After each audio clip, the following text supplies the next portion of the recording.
Oh my gosh, I'm so excited to be here with Dr. Jeff Bland. I never do this with a video. So this is going to be usually it's just me and Dallas Hartwig in a small studio talking to each other or often in a hotel room over an ironing board.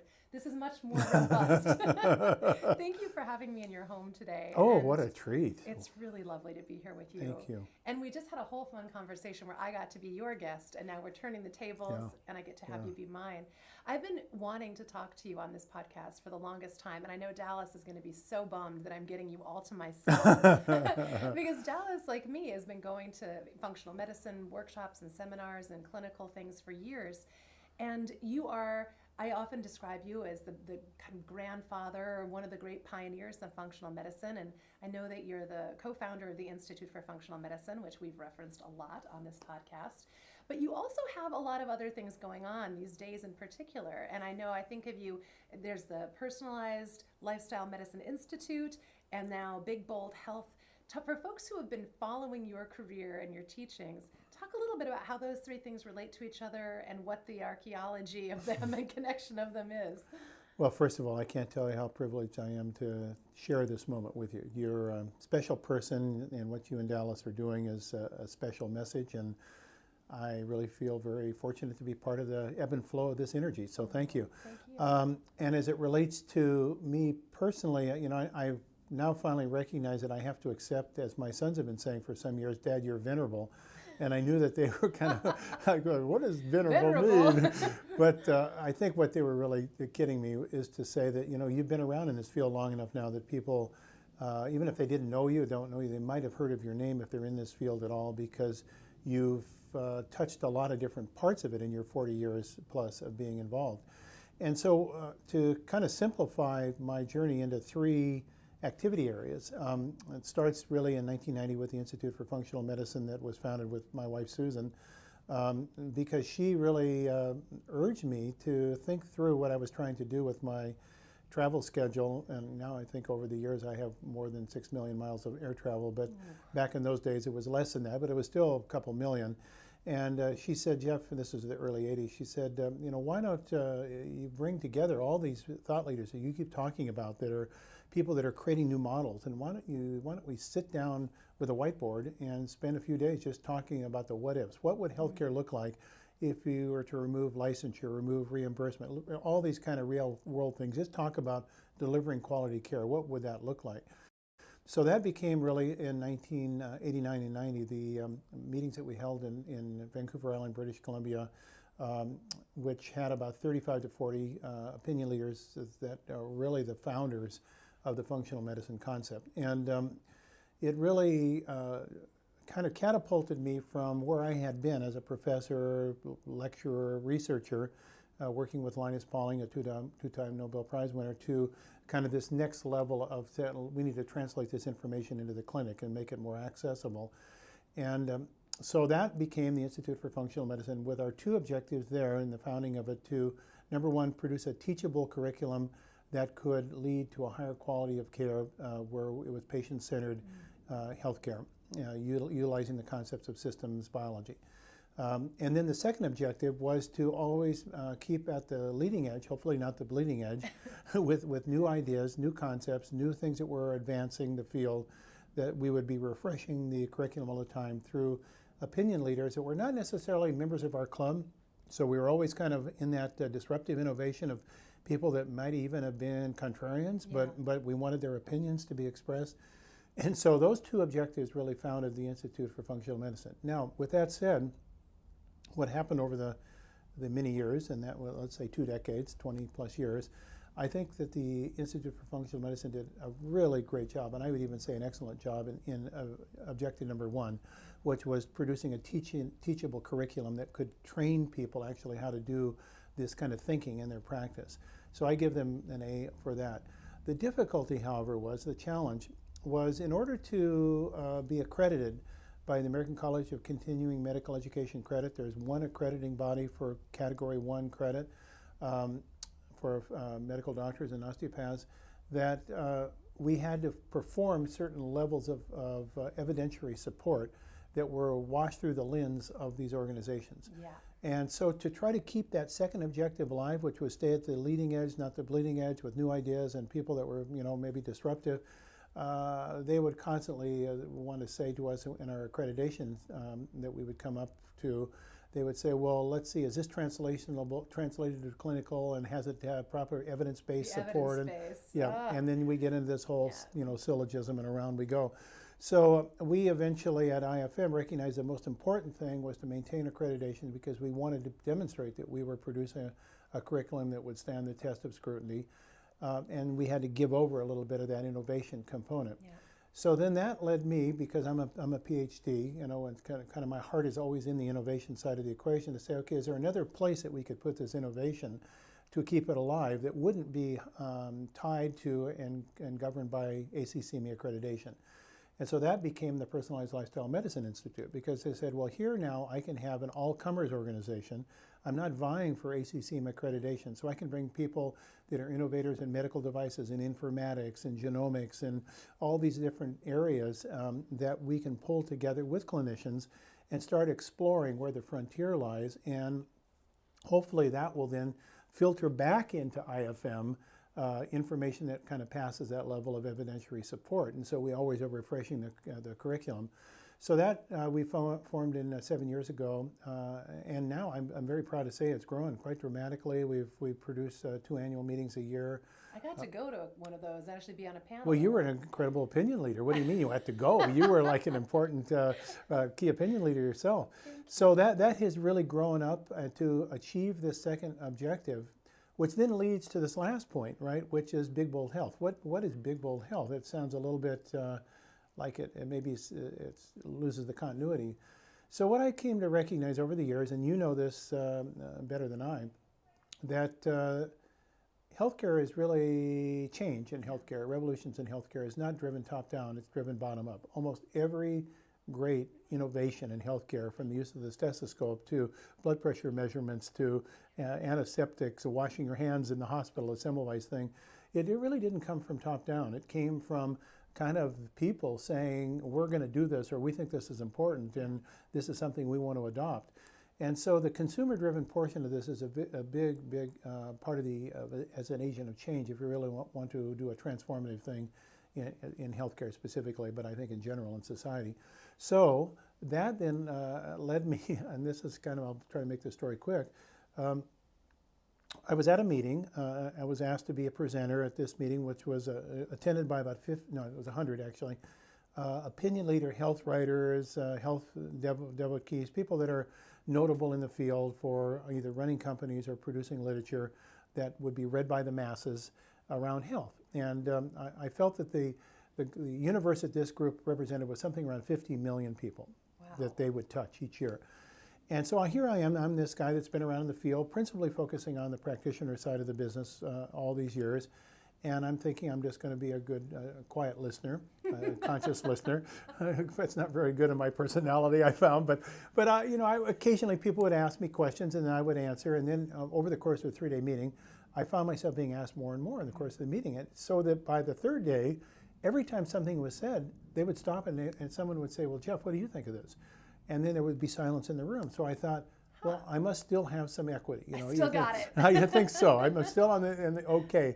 So when I left that meeting, I came back and I was talking to my colleagues in the Personalized Lifestyle Medicine office, and Trish and Annette, and I was explaining what I'd learned. And then Trish, who has worked with me for 22 years, so well, Jeff, you're really talking about a whole nother endeavor. If we're going to go direct to consumers, you've never really done this, but you're a big guy. This is a pretty bold idea, so I think this should be Big Bold Health. So that really became now this 3rd new outreach, which is going direct to consumers with this message, hopefully demythologize and make consumer friendly and accessible, so that we've got these 3 tiers now. We've got the practitioner education, we've got the front edge of new technology, new developments, new information, and then we've got a consumer activist group of health conscious consumers, so we can kind of drive this forward from the top down and from the bottom up. Oh, it is so exciting.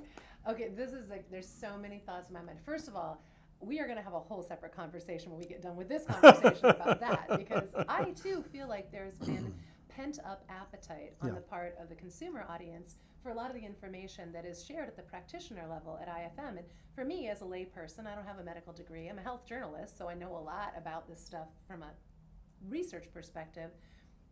But when I go to functional medicine conferences, I learn so much.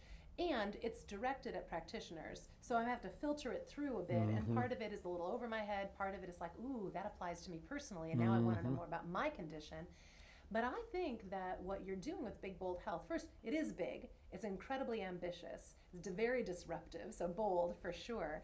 And the impact that I think you can have by taking that same consciousness of transforming health, of disrupting the disease treatment model with really a kind of health creation model and recovering, reversing chronic disease rather than just treating Here, it. here. That's, is you've hit really it. where it's at. And I think a lot of people, a lot of individuals are incredibly hungry for that information. So I'm really proud to be on the advisory board for Big Bold Health too, and really honored We're so you pleased to asked have me. you.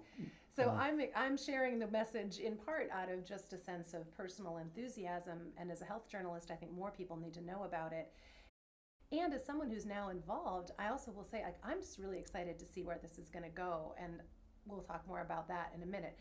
So let's talk a little bit about this chronic disease reversal piece, because you wrote a book called The Disease Delusion, where you talk about a phrase I've used in my book, crediting you, the tyranny of the diagnosis.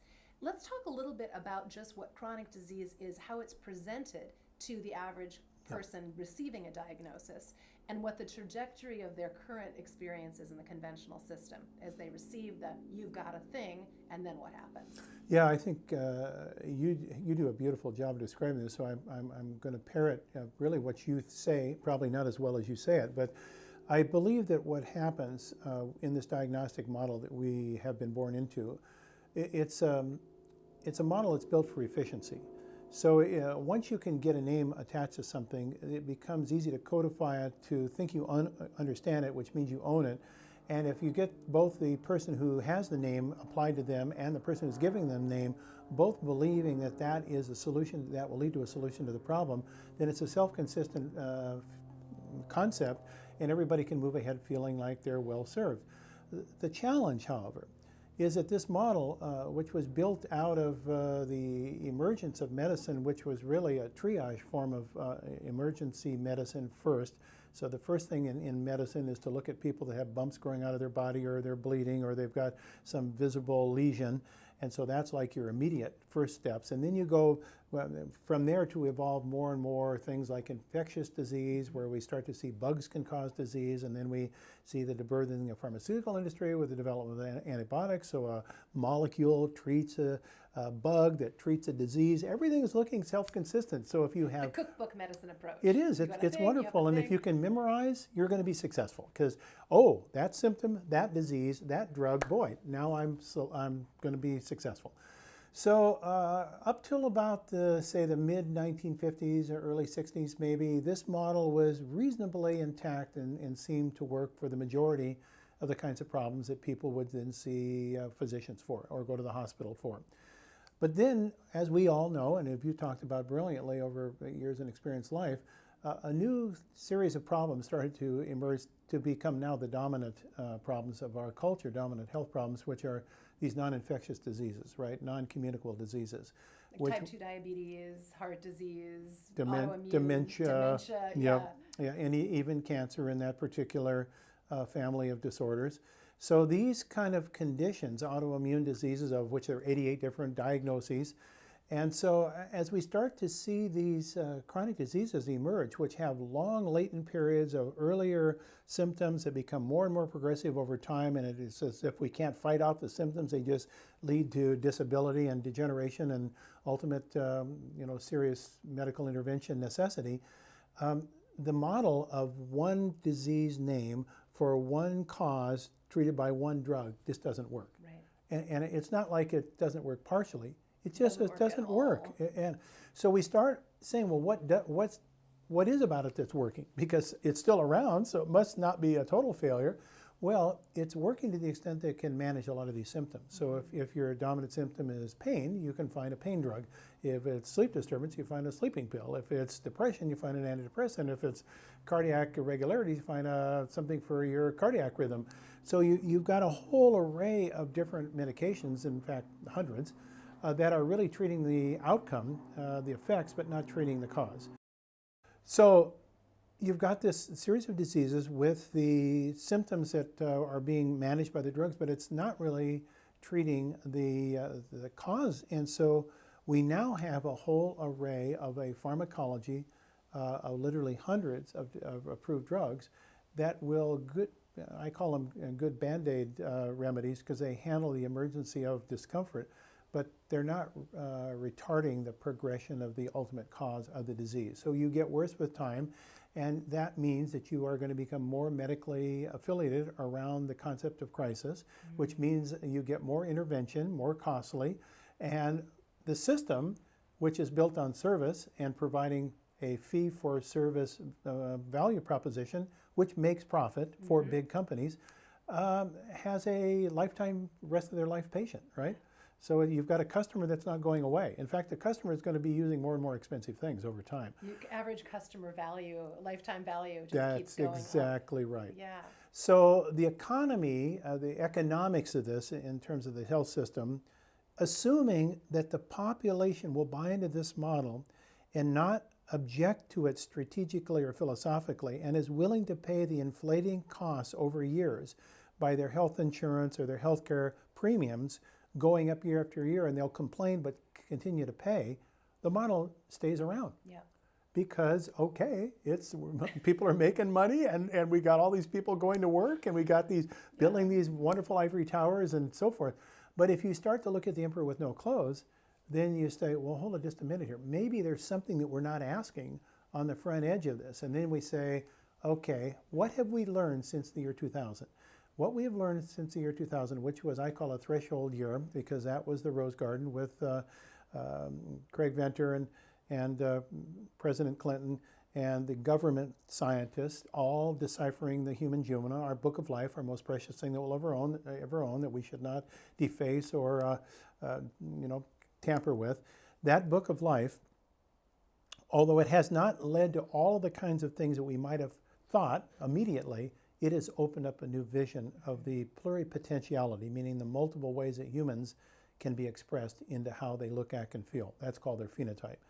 And I call that that particular meeting, although people still say, well, see, we're a little disillusioned. We didn't get out of what we thought. No. It's like people would say when Darwin talked about natural selection, well, what's natural selection? That doesn't seem like it affects our life. That paradigm affects everything, right? Yeah. Social Darwinism completely changed our culture, the whole concept of survival of the fittest. So people might think, well, I'm not a geneticist. What do I care? Well, you care because culturally the whole meme changed. And that's what's changed since the Rose Garden. So now we recognize our genes are then nurtured and exposed to our environments, which create then how we look, act, and feel. So you can't necessarily change your genes, but you can change this other part of the equation, which is this environment, that's our lifestyle, to create a different outcome, which is called how we look, act, and feel. And that, to me, is the singular biggest driver for where we see the new opportunity for health creation to occur. Because it's taking us way beyond the kind of feeling, I have a disease, woe is me, my number is called, I didn't fill out an application card, I just have to deal with it, and I come in a bended knee as a victim to a rescuer who will give me a, yes, exactly right. Yeah, so that's really interesting, and I've heard you say in many of the IFM workshops and practicums and things that, genes load the gun and environment pulls the trigger. That whatever the gun is for you, you still have a lot of agency and choices to make in terms of what you can do to influence, how often that trigger gets pulled and in which direction. Yeah. And I think that for a lot of folks that waiting for the shoe to drop, waiting for the gene to blow up for them, that feeling of being disempowered is then almost made worse by the fact that once they have this identity, the diagnosis, you have MS, which is, I heard a lot. I was at Terry Wall's Wall's Protocol seminar in Iowa last week. How many people are struggling with being given a diagnosis And then after that, if that weren't bad enough, now you have a bunch of choices to make about which drugs you will or won't go on. A lot of doctors are suddenly saying, like, go home, make a decision, here's some pamphlets. Yep. No one's really explaining to them what are the mechanisms by which this disease has taken hold of their body. I don't think most of their doctors even know necessarily what kinds of interventions might be available to them to now intercede on their own behalf. Potentially, so like switching genes off that have been turned on is something people don't even really hear about that. Like, it's like once it's done, you are this disease. Like, you will have it forever. It will only get worse. And I'm not just thinking about autoimmune diseases, but many other kinds of many other autoimmune disorders, but many other chronic diseases.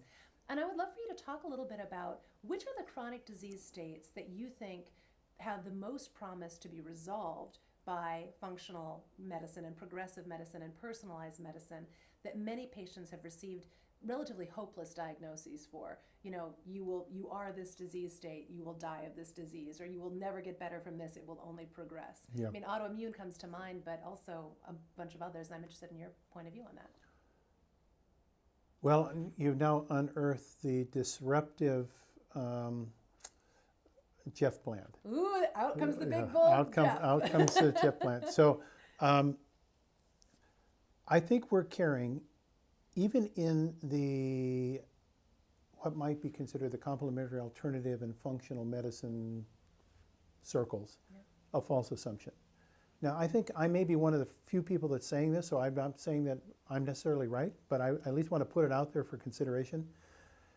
There's this construct that is in our field, and you just very gracefully stated it, that there are genes that are the gun, of which the environment becomes the bullet or the trigger. And that metaphor, which sounds very militaristic, It right? is, yes. Okay, makes the assumption if depending upon probably your identification with the word gun, we generally think of gun as being kind of related to violence, right? So that suggests that there's something in your genes that is violent. Just waiting to kill you. That's right. Yeah. And I think that's malarkey. I think that whole concept is specious, and I think that it actually, what builds in that model to the perpetuation of our disease care system. So let me talk about a revolutionary rephrasing, just for consideration. Please. So I don't believe there is such thing as a bad gene. I don't even believe there's such thing as an inborn error of metabolism gene that is totally lethal. Tay-Sachs, Gaucher's, Fabry's, hemophilia, phenylketonuria, all of those, which are the most severe monogenic inborn errors of metabolism diseases, if you have a child with them, let's even say Downs, trisomy 21, you would say, well, that's a genetic disease. Because it comes from a very well-recognized single mutation in a gene that you can identify and see is the cause of that particular disease. Okay, so this is the least ambiguous example. So let me now talk to that for a second, because if I can prove that least ambiguous example is ambiguous, then it makes everything else more ambiguous, Blows right? all wide Yes. open. Okay. So let's take the example of phenylketonuria, because that's one that most PKU. It's the one that's most commonly seen in children born in hospitals today. In fact, there's a screening test now that's put in the diapers of neonates that if their urine has phenylalanine in it, at a certain level, it stains the diaper so that the person knows early on that they have this disease before they even do any genetic testing. So we would say, okay, this is common enough to have this as standard practice in neonatology. Now, how do you treat phenylketonuria? You cannot yet, at least, change the genes. Maybe there will be now with Cas9, with the new CRISPR technologies, we may be seeing these things change. Gene editing. Gene editing, Yeah. right. But presently we don't do that. So how is it managed? It's managed by putting these infants, once it's been demonstrated that they have this condition, on a phenylalanine deficient diet. So it's the protein that they eat then is a special protein made, this is the first medical food by the way, that doesn't have that singular amino acid in it. So it doesn't then lead to the buildup of that amino acid in their blood, which then causes brain injury. Because if you can get them to generally adolescence, they don't totally grow out of it, but it becomes much less deadly to them. Because their nervous system has already developed by the time they become a teenager. So if you can keep them on a phenylalanine restricted diet, so they can maintain their growth and their body weight, eventually they will get to a much more mild case. They won't be so retarded, and they will have a fairly normal life. Well, that's okay. What did we do? We did a pretty strict dietary revision of their environment to treat what you said was an untreatable disease. Okay, but now let me take it a step farther.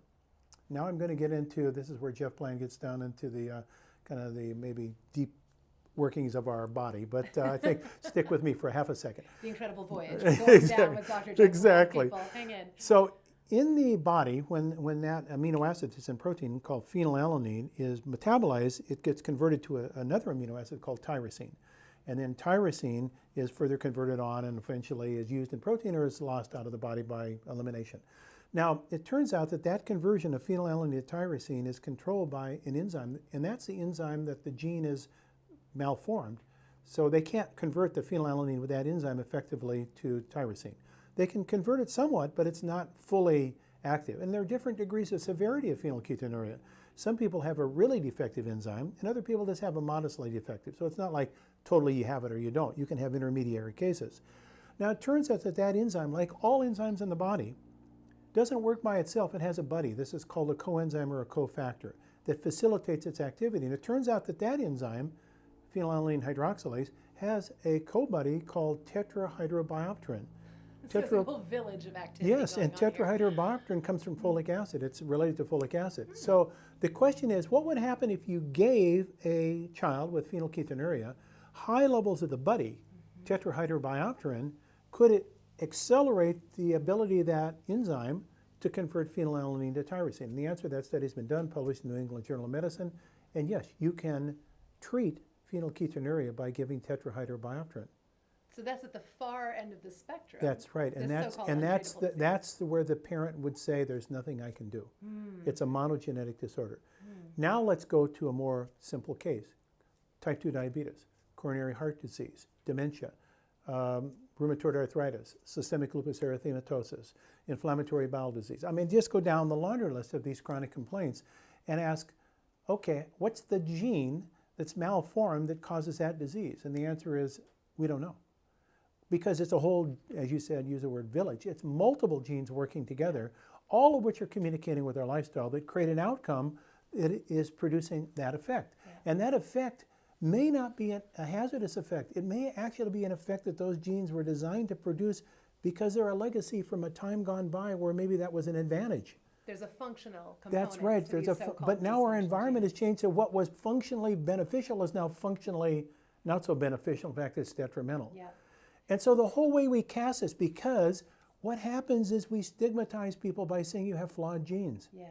They don't have flawed genes, they have individually unique genes that are just asking the question, what's the optimal environment for me to function? So rather than call them a disease, we call them a function. Now, does that change the story and change the whole way that we address this and communicate it and ultimately live with it? And the answer is yes, because once you call it a disease, it seems inexorable. It seems locked. It seems like you've got a bad luck of the draw. You can do nothing about it. And you build a self-perpetuating model for the disease care system. So I am totally against the inflexibility of genes and calling genes good or bad. I don't believe that there are any bad genes, just as I don't think there are any good genes. There are genes that express their function based upon the environment in which you find yourself. Yeah.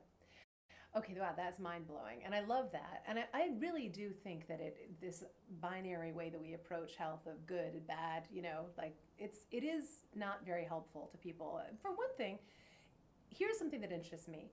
You picked a relatively rare disorder on the one end, and an extreme case, as you said, of a genetic kind of villain. But when you go to things like dyslipidemias, type 2 diabetes, autoimmune disorders, which we see the prevalence of them increasing to the point that it's actually more common to have one or more of these than it is to have none of them. Like I mentioned when we talked, more than 50% of U.S. adults have at least one chronic disease now in our U.S. adult culture.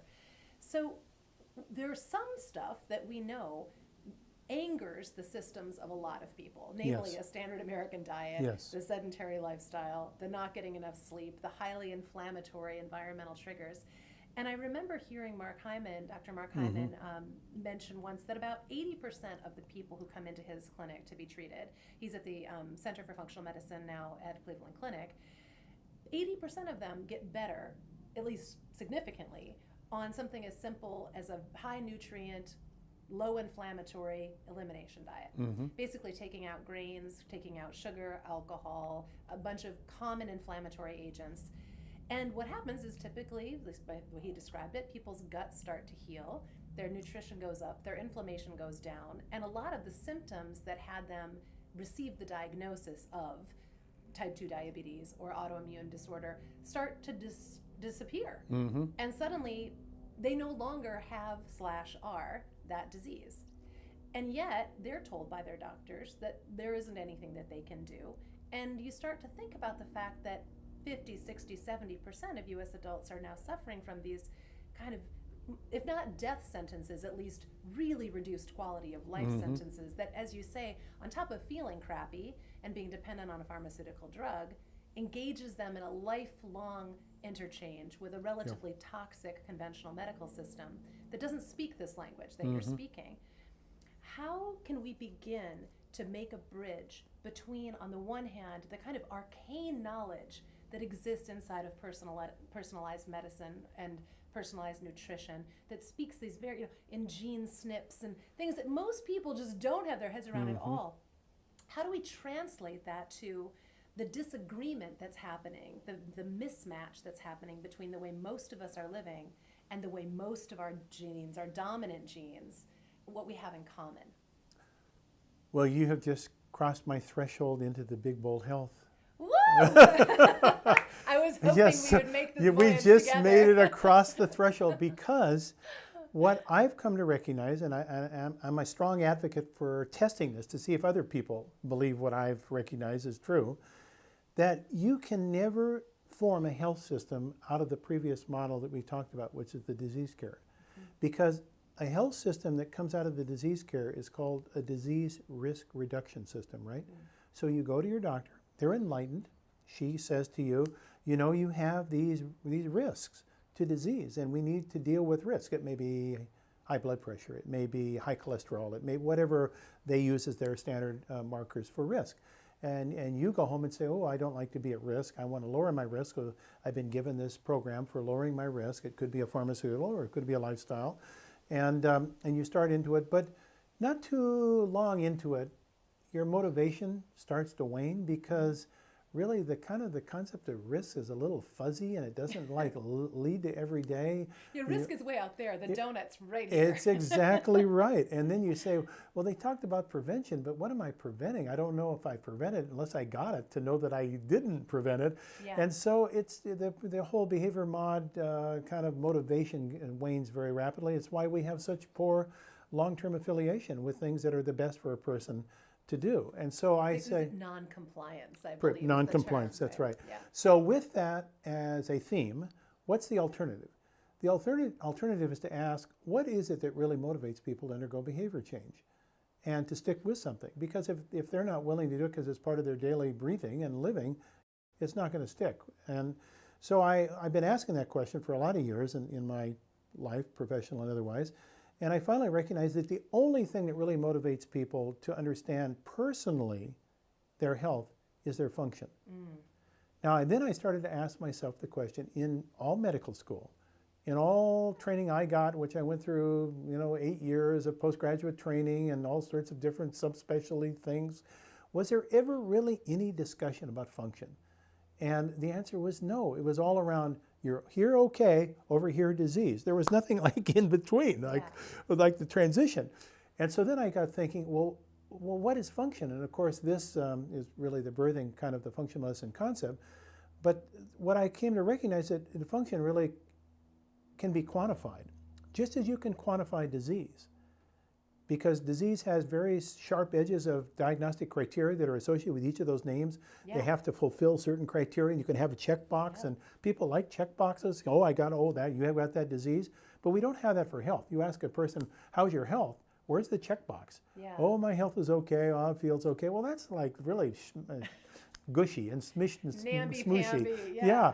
And so Function, however, and there are really 4 components of function. And I don't believe I think you can cover everything in 4 components. Number 1 is your physical function. Number 2 is your physiological or metabolic function. Number 3 is your cognitive function. And number 4 is your behavioral psychological function.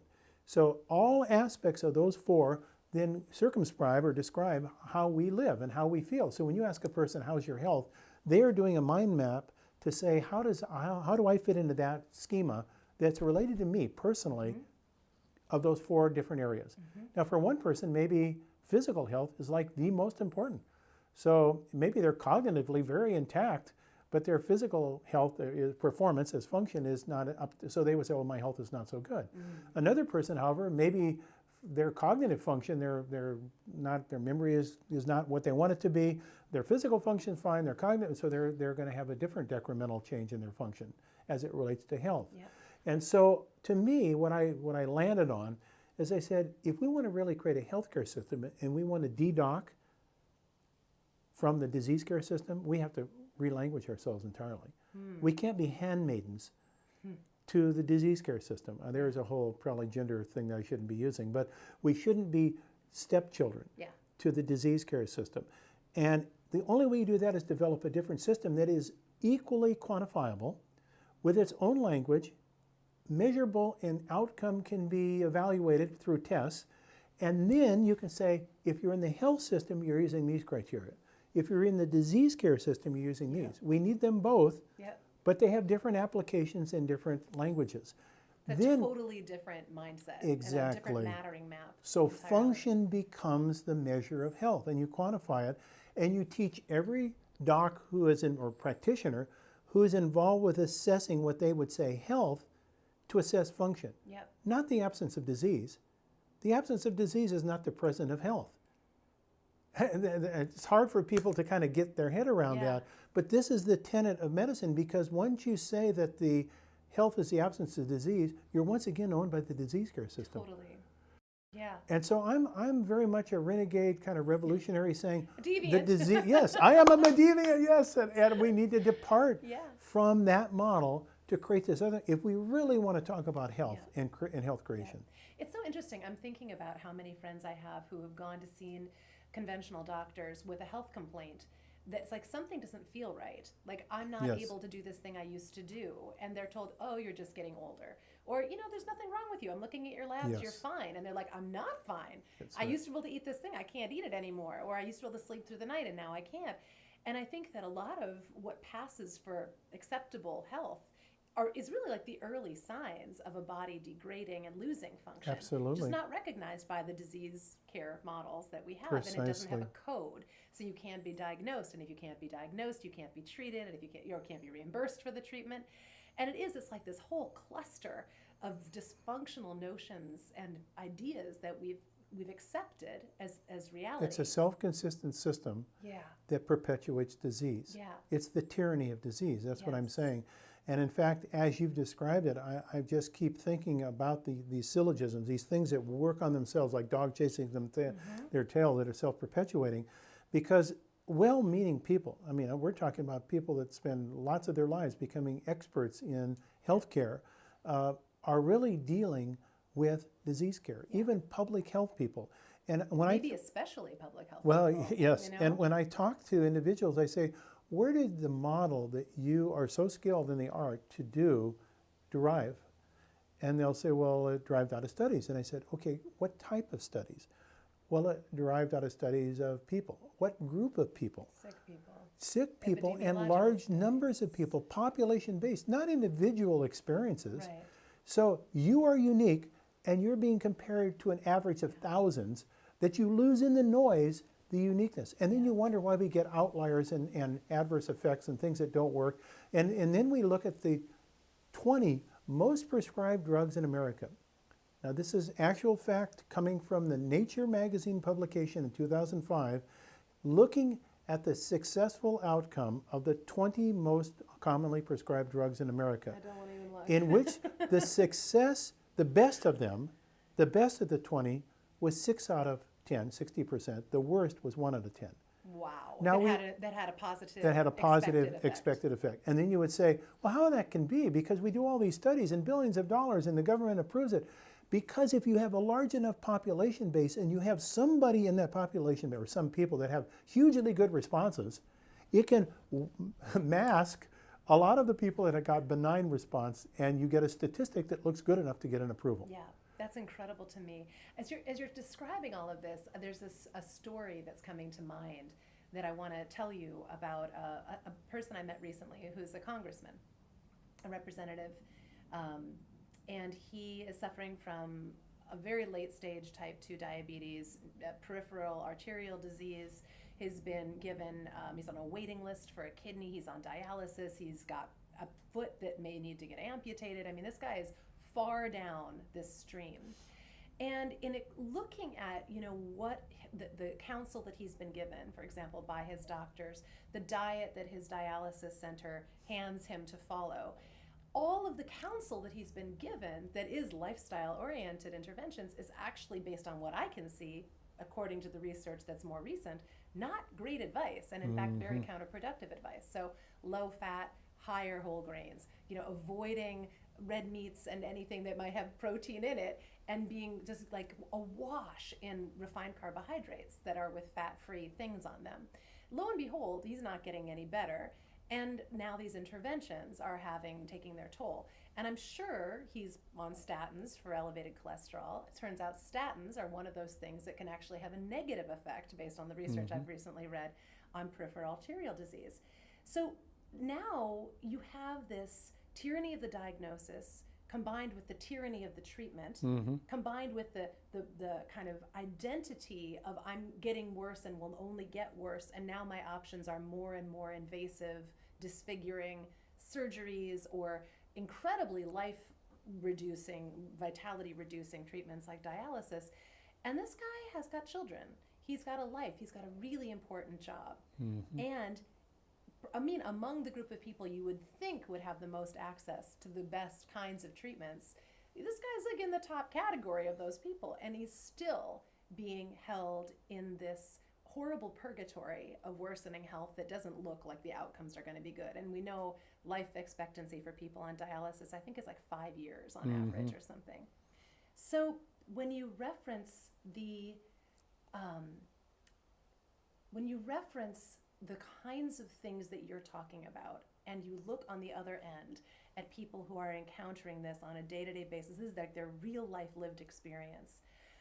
How do we create a bridge of knowledge between what what functional practitioners are teaching, people like Terry Walls who are having incredible results with relatively simple interventions, but those are not making it into the mainstream. Instead, they're getting epidemiological data based on, sometimes decisions for treatments are made on data that are 20, 30, 40 years old on groups of people that no longer even exist, like whoever the results of that were, like those people aren't alive anymore. Yeah. What are the opportunities that we have to create a bridge between the people who really need to know and hear this, both the practitioners and the lay people, and the folks who are holding this kind of arcane body of knowledge that sometimes it seems too complicated for so-called normal people to understand? Well, I think that's the nexus of the societal challenge that we're having across every sector, not just in healthcare. This concept of a democratic world community of people that have freedom to make decisions is built around the principle of informed decision making, right? And proper access to good information. And we know how complicated that is, even in a system that espouses probably to be the world's leader in freedom of information, that there are so many vested interests that play roles in channeling that information and bending it into specific perspectives. That what happens often in healthcare, is a classic example of this, is that we take information that was well-intentioned and had opportunities to really create value, and then we put it into an economic model, and then it gets wrestled to the ground and gets perverted in such a way that it puts a person into a very bad chokehold. And I think you can see that just within our diet. You know this tremendous thing that happened when people, and you alluded to it earlier, got this fear of coming out of the McGovern report about the fear of fat in the diet. So what the food industry did is say, okay, if there's fear of fat, then we're going to make all these foods without fat, which means that we can put any amount of simple carbohydrate we want in there, so they're going to be really sweet and they're going to have great mouthfeel, and now we got a chance to make even cheaper products and make them more expensive. And so you can sell them 2 for 1. That's right. And so supersize we them. got the SnackWells and all the other stuff that came in, the birthing of the corn industry. And so what happened was the construct of what we were trying to achieve was built around a set of principles that could have been modified and should have been modified, but got commercialized and industrialized in such a way as now we look back and say, look, we created a whole generation of obese diabetics as a consequence of good science, from good recommendations. Yeah, no shortage of an evidence base apparently for that. That's that exactly you can teach right. for CMEs as much as you want. Yeah. Precisely. So I think, without getting the specifics of what's right and what's wrong, what I think I would say in a general sense is that what is emerging is a sensibility that I believe our society is waking up to. Whether it's thinking about global climate change or thinking about ruination of our biota and the loss of species diversity, things that relate to the nutrient content of our foods, how foods are produced, animal husbandry and our food industry. All these issues are interconnected into recognizing that we are part of this web of which we are not separate from. We don't have dominion over. We are part of. And so as a consequence of this, there is a cultural change that I'm seeing certainly in my grandchildren and to an extent in my children. But I think that those generations are ones that are going to have had access to the good and bad of the internet. With all the information, democratization of information, both good and bad, they will have a different form of dialogue and different communication, some good, some bad, like everything that comes in. Yeah. I mean, we got the automobiles and the planes when I was a youngster, and it was good, but it was bad, right? Yeah. Everything comes with mixed blessings as to how you're going to manage it. But what we do know is that there will be a cultural transformation that's going to occur. And the world is being run right now by a bunch of overweight white males, basically, who are aged, and their obituary's already been written, but it's not been published. It's a dying breed. It really is. Yeah. And you know, you remember that classic quote about Max Planck when he received the Nobel Prize in physics, and it had been years after the Quantum Club had made the discoveries about quantum physics and quantum math. And all the classical physicists pushed it back, said, this is ridiculous, this is a bunch of nonsense. Yeah. It has no relevance to anything. It's a bunch of weirdos, Einstein and others sitting in Dirac and Fermi and Heisenberg and all these people. And finally it gained prominence and semiconductors were born, and now it's the leader of our knowledge base. And so he was asked, so how did it finally happen that the transformation occurred, that you now are getting the Nobel Prize for being one of the discoverers of this concept? And he said, it's simple, one funeral at a time. And that's really what is going on right now. Yeah. I don't want to be overly dramatic, but there are so many people holding on to old ideas that have no relevancy to the world going forward. Yeah. No relevancy. Yeah. They're holding on to them for the positions of their own unique power or their financial gain, or the fact that they've already stopped learning. They have sclerosed cerebrums. And as a consequence, they are retarding what will be that next. But they can only retard it so long, because truth will out. I'm a big believer that in the end, these fundamental truths, they can be perverted and misused, but over time, they, just like water that finds its way through leaks, they will basically well out. And I think we're in that transformative situation right now. Children, my grandchildren and their friends, have so much more enlightenment about the connection they have to the planet and to like recycling and being, environmental militia in their families and how they eat and being very conscious about eating, reading packages and labels and things. So I don't think we have to look at the now. We have to look at the will become. The change is coming. It really is. Well, and I will say too, just absolutely agree with everything that you just said. I think that there is a lot of hope in the fact that there are those bright spot change agents who are willing to do the work of they're investigating their own disease states, they're learning about functional medicine, they're reading articles from Experience Life magazine, they're learning from health coaches. A lot of health coaches are spending enormous amounts of time educating themselves on these things, not to become practitioners, just to be able to point their clients in the direction of new information, things that they might want to consider, for example. And I think sometimes, as the editor of Experience Life magazine, I would receive letters from people who said, I read this article last winter on gut health, and I made some changes, and lo and behold, I have cured myself of this incredibly pernicious, nasty thing I was suffering from. And I always feel like there's so much hope in that. These strange deviants, these outliers, these big, bold health crusaders and seekers. And it does make me feel like there is not just hope, but a lot of excitement on the horizon. And that is so inspiring and so empowering. And I absolutely agree with you. I think where the tire meets the road is with health coaching, with people to people. It's not about what you pick out of a Twitter. It's about how you're touched by another person. We can never separate the humanity from the experience, from the process. And I think what we're witnessing, maybe, this is the paradox, that we have one level of dehumanization with social media, but another way, it kind of fights us back into communication and recognizing we need a whole cadre of individuals who are people to people, that group processes and collaboration, and this is the feminine touch, right? Men like to work as independent operators, obviously. They like to work with, tinker with toys and create gadgets. And women, not that they're not making gadgets and so forth, but they're more collaborative historically, and more cooperation-minded, more forming the recognition that power comes from many. And I think that is really what we're witnessing as a social transformative force right now, that then is what's necessary to power. It's the fuel for the engine that's going to power this cultural transformation.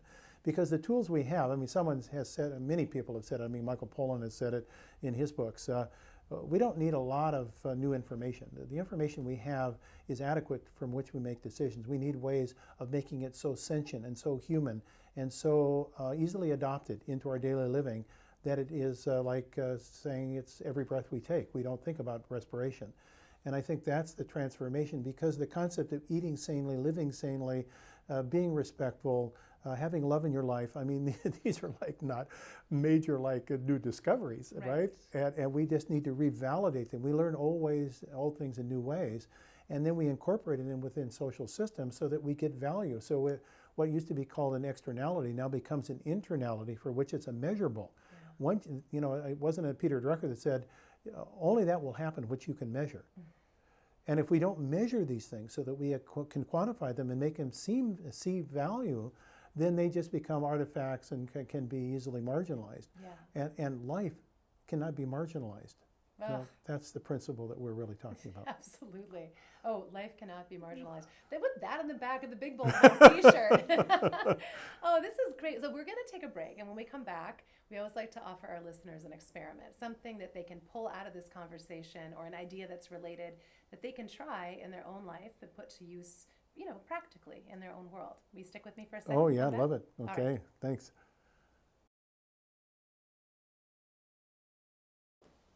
Okay, so we're back with the experiment portion. Jeff Bland, do you have an experiment for our listeners? Yeah, I do, actually. And it may be an experiment that everyone has already tried and had success with, but in case not, I'm going to offer this as a testable experiment on any day of a person's life. I would encourage, as an experiment, the next time that you're in a crowd, or maybe you want to purposely find yourself in a crowd, find a seat, maybe at a table in a coffee bar, or in a train station, or an airport, or someplace where there's lots of people of different ethnicities and cultures and genders and ages, and give yourself 10 or 15 minutes to be a conscious listener. This is the experiment. That you're not trying to get any specific information. You are there to be totally present for engaging all the information you can take in from that group. So you're going to hear every conversation that you piecemeal. You're going to look at every body language around you. You're going to look and think about the context of how people meet, greet, move, and think, and how they communicate. And you're going to be totally absorbed in that process for no fewer than 10 minutes. I think if you can do it longer than 10, that's better. But that is a transformative experience. And I suggest that be done, not as in one experiment, but maybe periodically, once you get skillful at this, it is a resetting. It is a revaluation. It's a getting out of yourself. It's recognizing the nature of the social milieu in which we live, and it's reteaching you that you're part of a much bigger picture than yourself. Wow, I love that. The village. You get a Yes. sense of the village. Very beautiful. That's a really fun experiment. Dallas would like that one a lot. Okay, great. I'm going to suggest one. I always like to give people a couple. One is read Jeff Bland's book, The Disease Delusion. For those of you who are book readers, that can be that's a real game changer of a book, and I strongly recommend that. If you're not up for reading a whole book, another option for readers that want to go and understand some of the fundamentals of functional medicine, which we've been talking about today, there's a whole collection at the Experience Life site on functional medicine. One is called Functional Medicine, Science Whose Time Has Come. And one is, I think, called the Functional Medicine Matrix, that explains the functional medicine timeline and matrix. Some tools of functional medicine that I think could help people wrap their minds around how it's different from conventional medicine and the role it plays specifically in addressing chronic diseases in a different way.